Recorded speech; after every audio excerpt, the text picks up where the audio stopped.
Welcome to What Now, The Forum with your host, Mary Ellen Crutcher, a kingdom visionary and executive producer of What Now, founder and CEO of MEC Ministries, public servant, trailblazer, author, and pastor. Fulfilling her destiny is to help others fulfill theirs. Kiana Harper, a wife, mother, and entrepreneur. Harper is a certified LPC licensed professional counselor. Her motto is Live Life Well. Tashia Campbell, the owner-operator of Vessels Counseling Consultant LLC, a licensed professional clinical counselor. As a spirited, compassionate, and empathetic clinician, she's committed to serve as a vessel of healing and hope. Athena Jackson, the CEO of I Prevail Coaching Services, certified clinical trauma specialist, author and founder of Woman Up Empowerment. Her fuel is to awaken your inner champion and help you heal on purpose. What now? The Forum starts right now with Mary Ellen Crutcher.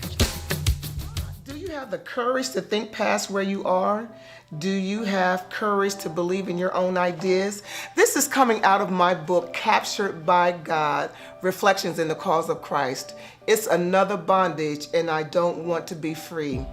This book is a devotional, has many reflections in it. Rather than imploding with the discouragements that come along with ministry, you'll be encouraged to fulfill your divine purpose that the Lord has for you. I call it another bondage, and I don't want to be free, because when you've been captured by God, it is another bondage. This book is perfect for those new to ministry, those who want to empower their witness, for pastors, lay leaders. I recommend this book to you. It's been a blessing to so many. Captured by God, it's another bondage, because once you have been captured, you will find yourself in the chains of Christ. And there's nothing wrong with being captured in the chains of the cause of our Lord Jesus Christ. God bless you. The book is available on Amazon and in ebook, also in paperback. Thank you for joining us today on What Now with my beautiful host here. And we just want to talk about COVID-19. With COVID-19, also known as the coronavirus, everything has changed. Yes. Everything has changed. How we do business, Yes. how we do family, how we do self-care, Yes. and how we handle relationships. Everything has changed. And I believe that if we're going to survive, that we're going to have to make some changes. And we just don't want to survive. We want to thrive. So let's talk about that. How can we not only survive, but thrive in the midst of crisis? It's embracing that, like you said, embracing that new normal. Yes. This is where we're at. Mhm. Accept where we're at. Now, what do I need to do to move forward? How do I navigate during this shift? Yeah. How do I embrace this shift Yeah. that's happening in our world, this pandemic? Yeah. You know, Change is hard. Change is hard It's for hard. anyone, Mhm. especially when it's a great amount of change Mhm. in such a short amount of Oh, my time. goodness. So understanding how to take bite sizes, Mhm. practical application is Mhm. so important. Mhm. It's so important. Mhm. Yeah, when I think about change, I think the starting point is, how has this change impacted your life? How has it impacted your family? How has it impacted your income? And so when you think of it in those bite-sized chunks, then you can kind of adjust your thoughts to say, here's where I need to start. This is what's most important, or this is what has had the most impact. Yes. And so So that's identification. Yeah, absolutely. Identification is important. Being able to identify what struggles, you know, because it's such a lot of change at one time. it is. So what is that biggest thing, that biggest item that provokes the anxiety, that provokes the fear, the frustration? Mhm. That's where we start. And then once we figure that out, Mhm. you know, trying to figure out, okay, I know this is what it is. Mhm. How do I walk through this? How do I walk through it? How do I Right. Exactly. And then staying Yeah. away from so much negative. Absolutely. Because the negative is overshadowing. And so I had to pull back from it a little bit Mhm. just so I could kind of contain that anxiety. Like, wait a minute, Yes. hold on. That hasn't happened in here yet. That hasn't Yes. happened to me yet. So be prepared, or, take Yes. precautions, but continue to live. in this. Family dynamics has changed. Yeah. Spending more time with the hubby because he's Yeah. stuck with The Spending more kids. time The kids with are the home. kids. You know, like, do I even like my kids anymore? So you thought you liked them before I now? thought I liked them. That's because you have to spend a lot of time with them. Yeah, right, They're because having a lot of time with them. We're like, Exactly. you have one eyebrow up, like, Right. what did I do? Yes, yes. Yeah. People coming home to work now, Yeah. spending more time together. Yeah. So not only are we dealing with the pandemic in our world, now our house has, you know what I'm Yeah. saying? We've all come together. We're in there together, and where we could just go spend 8 hours out and go do what we have to do, Yeah. kind of not have to Yeah. deal with some things. That alone is a lot. Yes. You it know, on is. top Yes, of, it oh my is. God, 50 people died today, or this person, you know, now I'm at home. Yeah. So it's just a lot going on in this new shift quickly. It is. Yeah. You know, Yeah. And people don't like change, and they're fearful of change, Yes. right? And so once we identify what it is that we now have to change, then we can go ahead and work through it. And like you said, little pieces, bit by bit, bit by bit.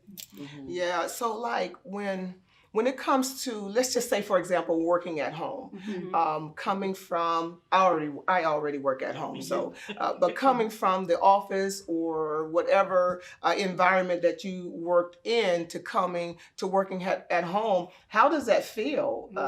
What changes did you have to make coming into working at home in that environment? Setting boundaries. That was big for me because Yeah. having kids who are home, Mm-hmm. I have a puppy, so Mhm. it's loud, you know, and you got to get work done. You have deadlines that you may have to meet. So setting boundaries and saying, okay, son, husband, wife, from this time to this time, I need to do X, Y, and Z. Quiet time. You got to set those boundaries. For me, I think it is that my family just has a crisis all the time, Mm-hmm. right? So Yes. whether they have a crisis all the time. 911. Right. So no matter what I'm doing, they want to like stick their head in. And so you get distracted. Being on telehealth and doing Zoom and Yes. Doxy Me, it's kind of hard when your Yes. kid's standing there. And this is confidential, right? So I need you to get out the room Absolutely. while I am, you know, in therapy with someone. So it's kind of hard. Setting boundaries, I think, is good. But again, like, it's easy to go thinking about you got to do laundry Yeah. while you're, you know, doing your work. Yeah. Or That's the difference, because when you're at work at work environment, Yeah. then you know You you're don't have not to really work. thinking about laundry, The or distractions. you know the Right. boundaries pretty much have already been set. So Yes. everybody in the office knows when to come in and when to peek in and not to bother. But at home, and someone's like, you know, so what's for lunch? It's like, Yeah. right. It's overwhelming. You know? It can be overwhelming, It can be. you know, because we find ourselves doing everything now that we're home for our kids. We're helping them with homework. We're doing our own work. We're cleaning up. We're just, everything just seems to be just too overwhelming a lot of times, I hear. Yeah. Yeah. And even for myself, to be transparent, you wake up and you're like, what now? The What same. now? It's a routine. Yeah. What now? Exactly. what now? So now that everything has changed, what now? What are you going to do now? What changes do you feel you need to make to adjust your life with the many changes that have taken place in your life? Now, doing nothing, Right. I really don't recommend that. I don't think that's a good idea. Yeah. I think you have to do something if you're going to keep up, not just survive. Well, if you're just going to survive, you're going to have to do something. Absolutely. And remember, change is not change until something changes. So if you're going to change something, think about what's most impactful and change that. And then embrace where we are, because really this change happened without our permission. We were Yes. thrust into it. Yes. And as anxiety grows because of it, being anxious because of it, we want to try and control that if we can. Some people are high anxiety, so now I know they're really at high alert right now. So I'm really hopeful that people can kind of find a place of calm Yeah. where they are really able to think. Yes. Thoughts, being able to think, is so powerful at this time. If ever a time we really needed to think, set aside time to think, have thoughts that are conducive to what we need to do. I had written something down earlier, and it was, what keeps you up? Yes. What keeps you up? Does worry keep you up, or does strategy keep you up? That's What good. builds you up? What keeps you up? Talk about that. What keeps you up? That's good. What keeps me?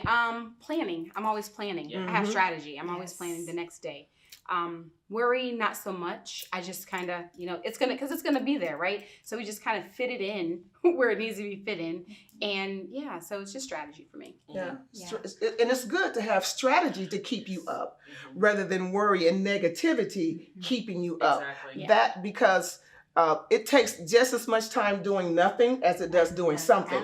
Absolutely. So if we're going to think, let's think of this thing in terms of what's going to help us. What keeps you up? For me, it's the same. Planning, always thinking, what's next? What can I do in order to propel me to the next step? I have goals. I'm always trying to accomplish a goal. So I need to figure out these smaller things that I can do to get me to that bigger goal. Yeah, what keeps you And up? the same thing, strategy. My passion keeps me up. Mhm. And so That's good. dealing in what we deal with, hearing that crisis all the time, hearing that, and what can I do to offer solutions? And it kind of keeps me from when I'm in a panic mode, because sometimes I have to be my own client. Exactly. Sometimes I have to be the Exactly. client and say, Athena, you are safe in this moment. And the truth is, it's the stress that's going to kill you faster than any pandemic. It's killing people, heart attacks, strokes, diabetes. It's killing people faster than COVID ever did. 660,000 people die every year just by heart attacks. So imagine people dying of everything else. So this pandemic can't touch the stress that's killing us every day. And so I don't want to be that one either. So dealing with my clients, my passion is really keeping me up. And time management is managing that time. Coming home. Now I've been home for a while, but time management when everybody's home and I'm mom, Right. I'm the solution. I'm wife. You have the solution. But saying between this time and this time, don't bother me. Yes. I'm at work and do not. If work is Setting just those book. boundaries, yeah. Setting that's those Yeah. boundaries set. Like don't bother me and putting something on my door. Working. And discipline. It sounds like discipline too. Setting those boundaries and sticking to the boundaries that we're setting. Yes, ma'am. Because that's important. That's And I want to backtrack. I want to say I haven't always been the person to sit up and think about strategy. I have been, worry has kept me up sometimes before, and because it's a process. I know we sit and we say no, strategy. Yes, but when we are weary sometimes, Yes.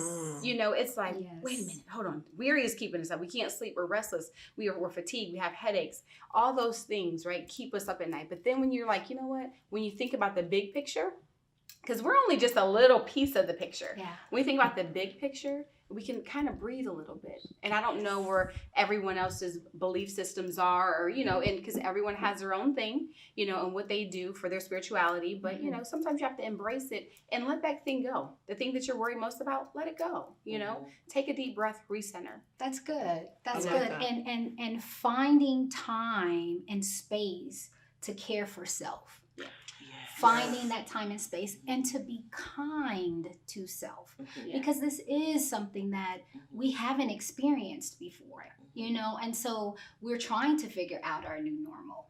And in the midst of that, like, one of the things that I struggle with sometimes is motivation in the midst of all that's going on.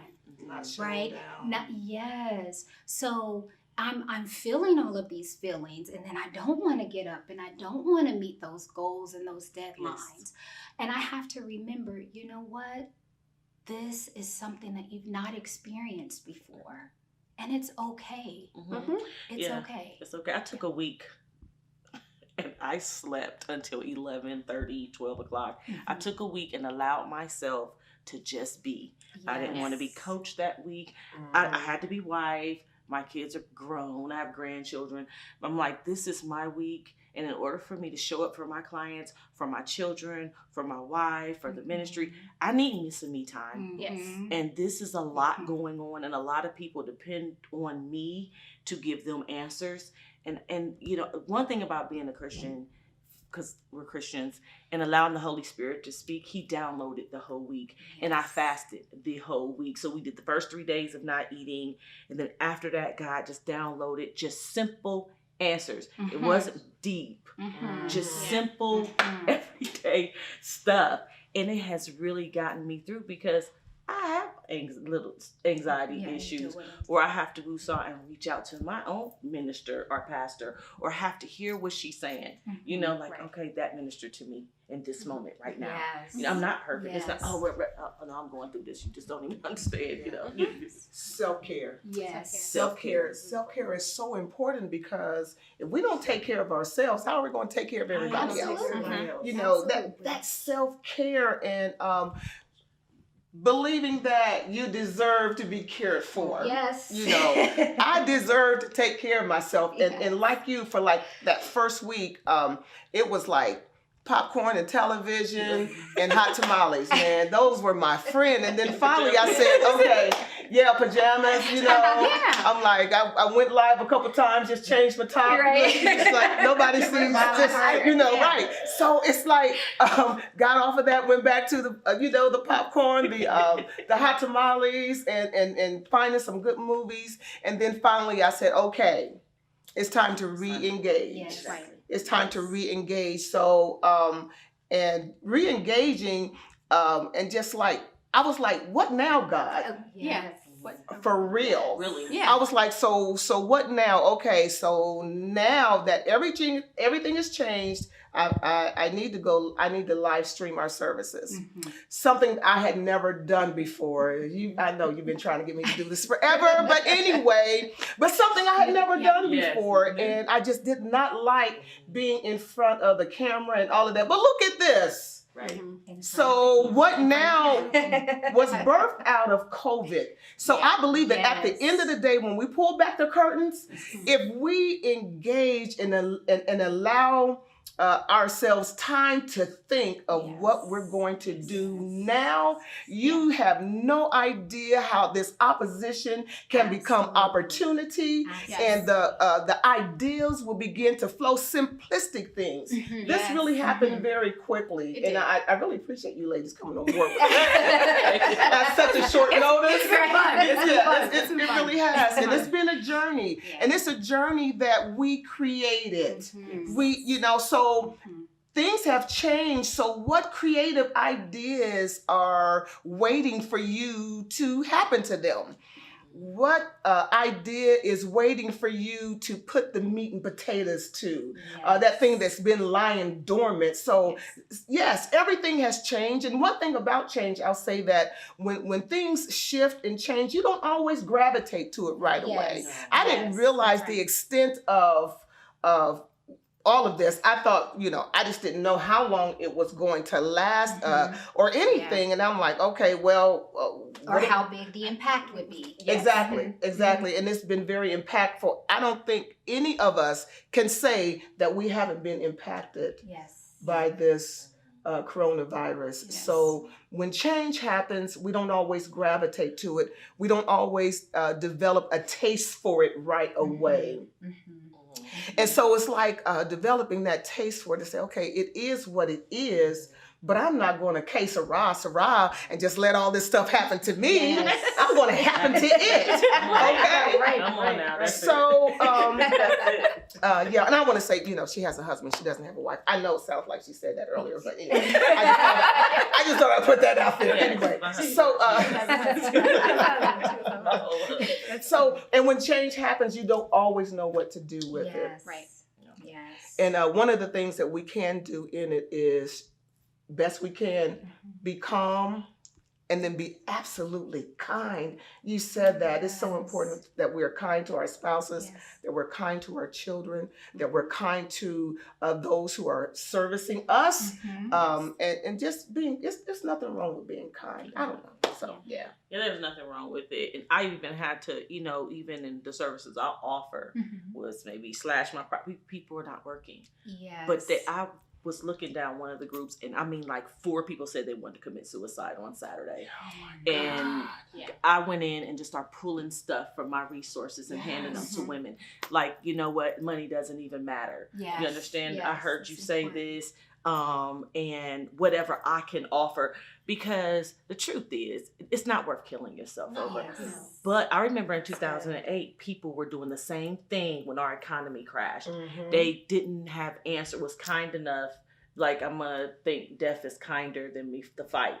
Death Yeah. is never kinder than the fight, but people don't have answers. Yes. And I believe if we just take a moment and relax and say, okay, what is the answer? Mhm. And you know what I'm saying? Sometimes the easy way out is to, but I've heard, and they were saying why.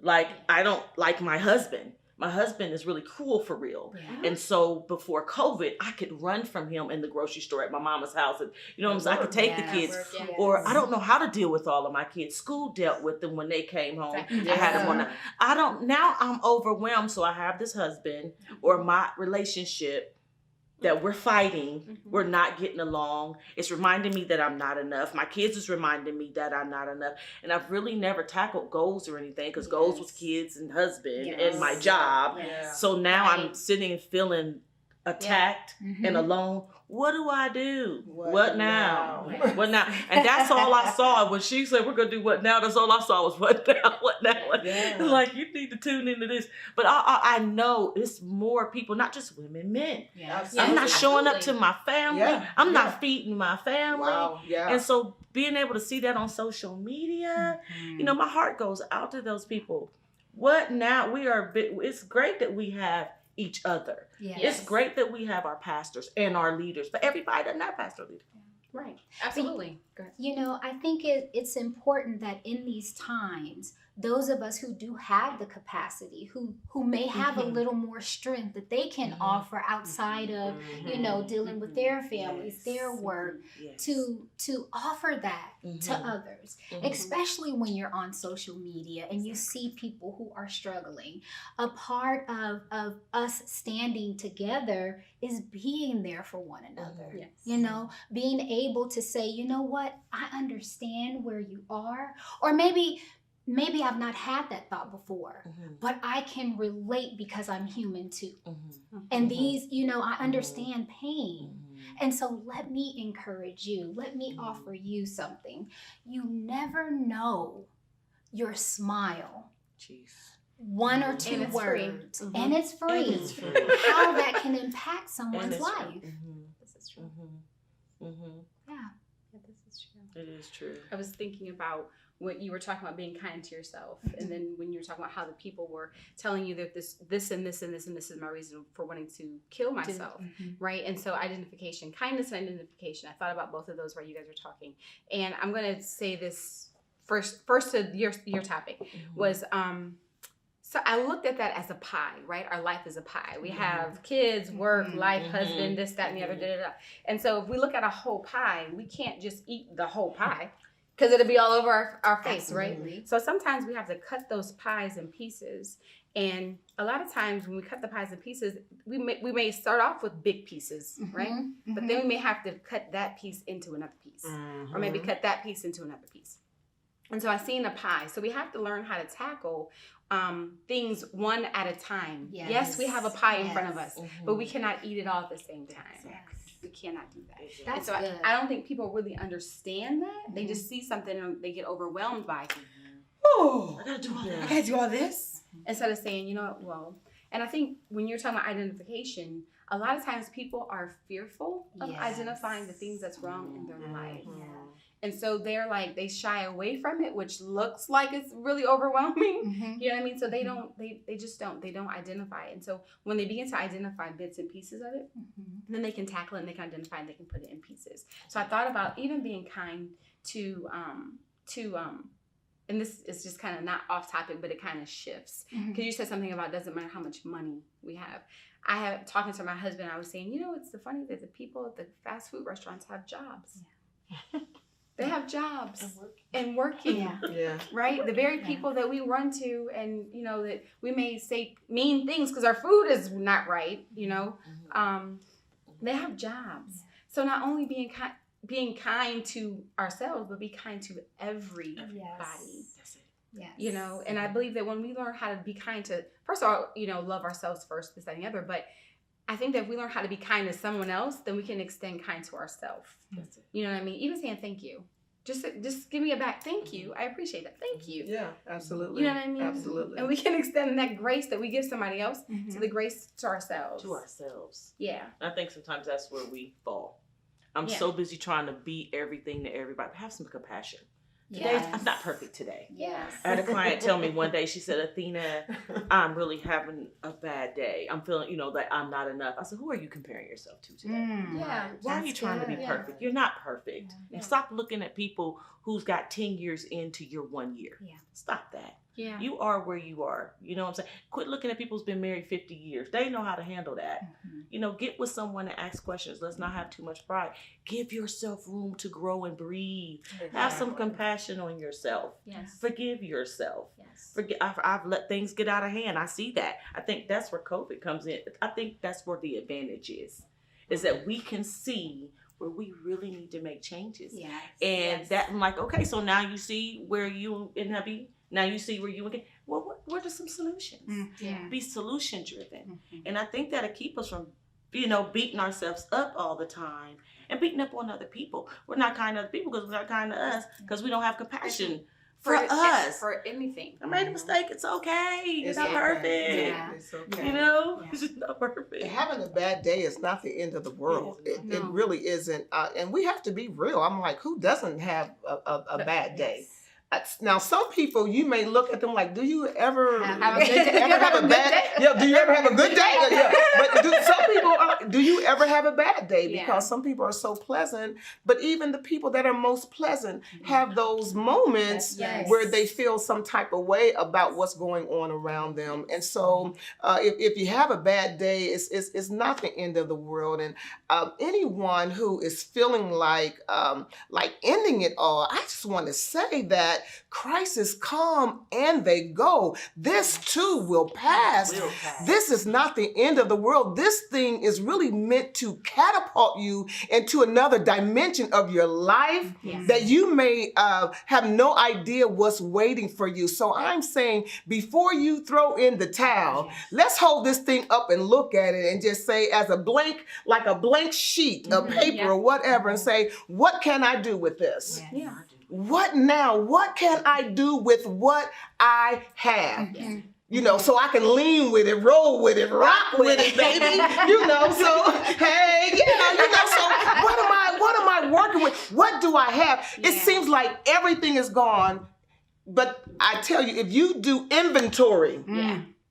you will find that there is something there to work with. Yes. You know, the prophet, y'all know I'm a pastor, right? You know, so you know the prophet asked the woman when she said, when she was a cruise of oil. He asked her, he said, what do you have? And That's right. her first response was like, nothing. Yeah. That's right. And he. And then her second response was, Yeah. Oh, you know, I have That's this right. cruise of oil. So it really took the prophet to kind of like open her mind up to what she really had. And I hope what now opens you up to what you really have so that you'll understand it may be little, but I want to tell you something, friends, that your 2 fish and 5 loaves just might be feeding 5,000 people.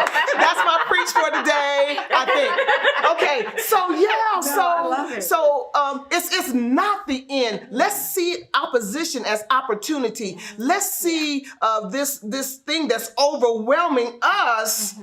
Let's flip it. Let's flip it and start coming and overwhelming it a little That's bit good. at a time. Let's change our perspective on how we're, it's Because opportunity. perspective is everything. Yeah, it's opportunity. What are the opportunities that we have in front of us? Okay, we have our kids get on our nerves. Guess what? Well, we have an opportunity to build a relationship with That's them.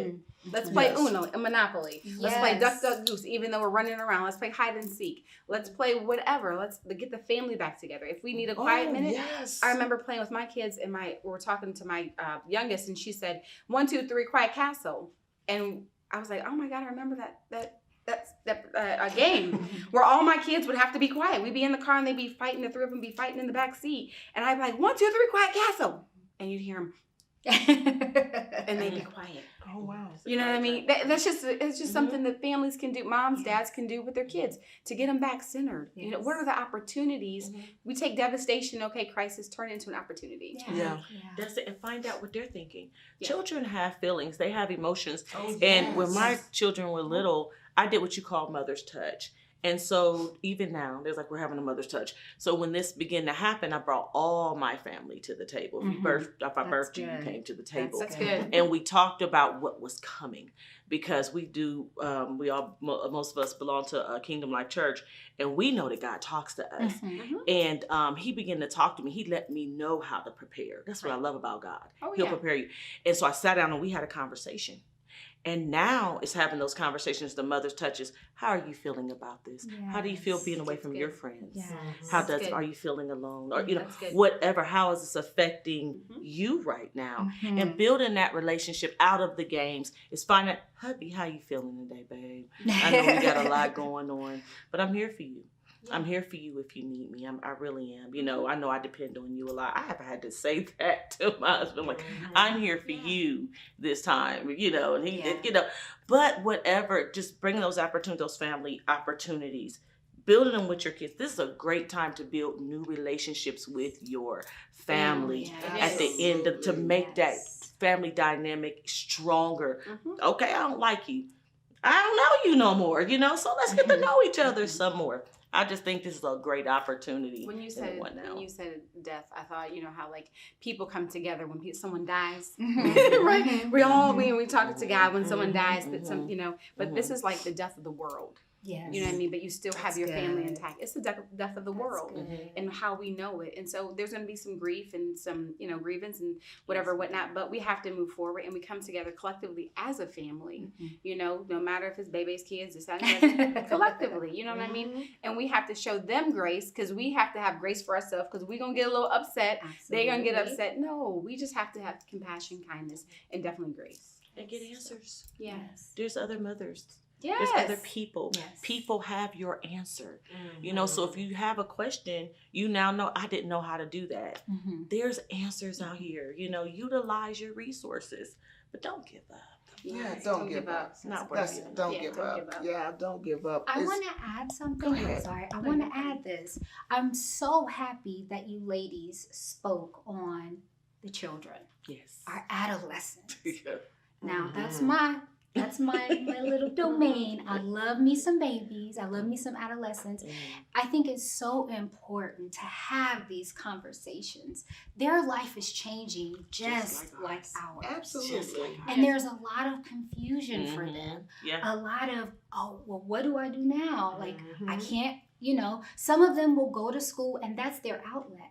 That's their escape. That absolutely, that's their meal. Or that's their sibling, or that's where they go to get sound advice from. They may not have that at home. And so now that if you're in relationship with a child, whether it's your niece or nephew, son, daughter, whether you're mentoring, it's so important, have the conversation with them. Get to know where they are. Get to understand what they feel, and then figure out how to speak life into them. Because there is so much, we see so much death right now. We don't want COVID to happen to us. Yes. We want to happen to COVID. Absolutely. Yes. Absolutely. We don't get to control this. Yeah. Can you share some of what your adolescents are saying? What are they saying about this crisis, or maybe not specifically COVID, but the change? Yes. What are they saying about it? So a lot of the adolescents, it's senior prom time, or it's graduation time, or it's some type of school activity that they're missing. And so trying to figure out, how do I still enjoy this time of my life with all that's happening right now? What do I do? I can't go see my friends, and a lot of people right now, I can't go outside. Right. I might go hang out with my friends. We may go play basketball, or we may go to the mall and go shopping. None of that is happening right now. So helping them to find ways to release their stress, Yes. because that's what they're looking Yes. for. Yes. And they're looking to moms and dads and uncles and aunts. What do we do? Where am I going to go? Do I get to wear my dress? Find creative ways Yes. to let them express themselves Yes. and still enjoy the opportunities of being a senior or a junior or a freshman or whatever it is. You know, I've seen so many times on the internet where they're doing like those virtual proms, you know, or they're doing these virtual concerts. Those are excellent ways to allow them to self-express, you know, and I think it's important. Being creative. If I had the prom dress, you could believe. Yeah, right, right. You already know. I've got my prom dress on, I've got my heels on, and I'm prancing around looking for somebody to dance with. Yeah. And if I don't have anybody to dance with, I'm going to dance by myself. I know that. So, so That's it. just being creative. But my heart does go out to the seniors and even those that are graduating from college and high school. They've lived their lives for these moments, and it's like it's just kind of like being stripped away. But it's not the end of the world. Absolutely. You know, I had my calendar was full in March. It was full. At the beginning, I got one engagement done. Everything else afterwards was canceled. I had my book unveiling that I was going to do. And I was talking to someone yesterday and I said, well, if it's in 18 months, I'm going to have a book party. I know. Okay? That's right. And I'm going to have a book party and everybody just bring their book and I'll sign it or what have you. Or the next book may be out by then. But whatever. So delayed, but that doesn't mean that it's denied. So I may have put the plans on the shelf, but the shelf life is good. That's good. That's good. That's good. The shelf life is good. So I'm still hopeful to pull off the shelf those things that I had to put on the back burner because of what's going on in this global epidemic, this global pandemic rather. And so that I'm not in it by myself. I'm not by myself. You know, not only is my family impacted by this, but my neighbors are impacted by this. People I work with, go to church with, those that I'm in covenant with, we're all impacted by this. So it helps to know that we're not alone. So once we pull back those layers and then we get in our own private setting, you still have to hold on to the fact that you're not by yourself. And I know that you're calling on the phone and trying to get through this governmental system, getting your application in for unemployment and all of that. I know it can be overwhelming, but I just say, keep calling. Until they answer. Get your coffee or whatever. They put you on hold. Cool. I'm going to put you on speaker and I'm just going to sit here and chill until my call comes in. I'm going to set it. I'll say today I'm getting through unemployment. That's right. Because you can control it. You don't have to, so don't give control to COVID. Yes. What I can control, I will control. What I can't control, I'll let God have it. At the end of the day. Pastor Mary, I have a question for you. I was sitting here thinking, we talked about the moms, we talked about the kids, we talked about, what about the ones that are sitting by themselves? They don't have anyone. Yes. I was already half depressed because I feel so alone. And now with social distancing, I feel totally isolated. I don't feel like I don't even think God hears me at this point. I'm just really feeling alone. What would you say to them people? And I would love to be able to have some, but I'm just sitting here like I'm hearing that. Yeah. What do you say? I have a family of, I have 7 kids and grandkids and outside kids. But what do you say to the mom or the person sitting alone or the dad just sitting alone? You know, I would be very careful in what I said because I wouldn't want them to think that it's abnormal for them to feel like they're feeling. And then I would say connect. What can you do? Who can you connect to? Well, I have no family. What about your neighbors? What about rather than your neighbor bringing a cake and sitting it on your doorstep, how about you bake a cake and go sit it on their doorstep? Giving you a sense of purpose that you are more than the sofa. Exactly. That's good. So, and I think sometimes thoughts can get crowded with what people aren't doing for us, that we forget what we can do for someone else. So if being alone, start writing letters, pen pal somebody, do something where you can feel like you are adding to someone else's feeling alone. That's good. That's good. So that's what I would say to that person. Because you are a solution. What are you a solution to? What do you bring to the table? Yeah. I like that. Yeah. So we like to think to be solution oriented, you know. Yes. That's why it's so important to think. That it is. Think. You know, in my book, Captured by God is Another Bondage, and I don't want to be free. But in there's a reflection that says, think.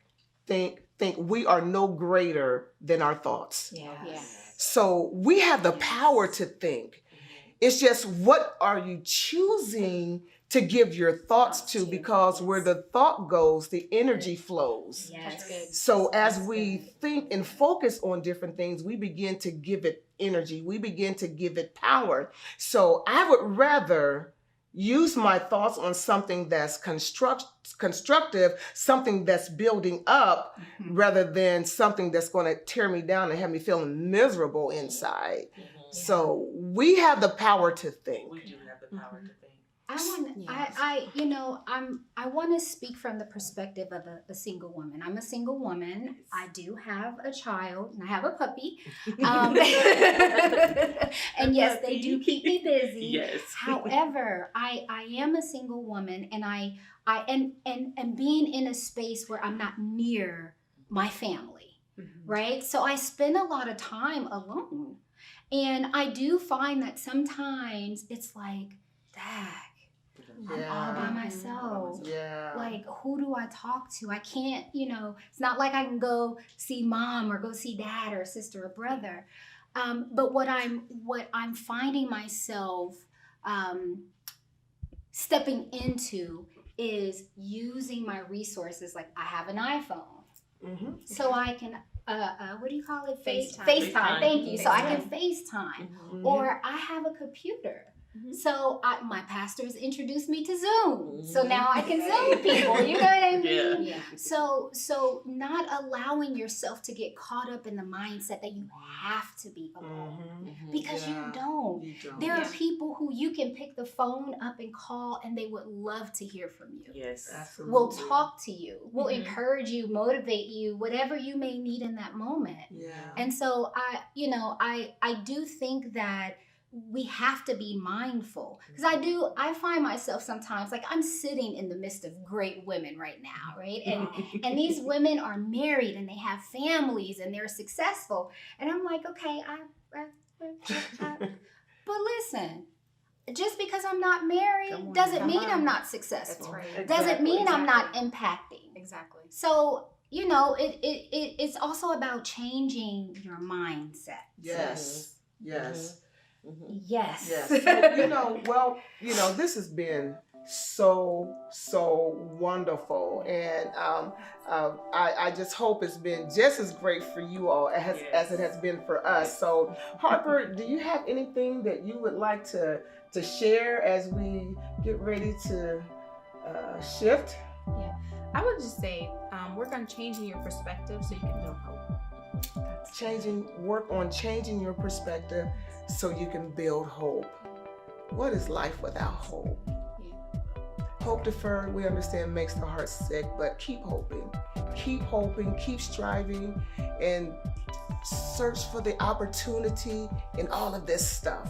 So we want to say thank you for tuning in, and we'll see you next time on What Now? What Now is your move. Blessings. Be kind. Blessings. Yes.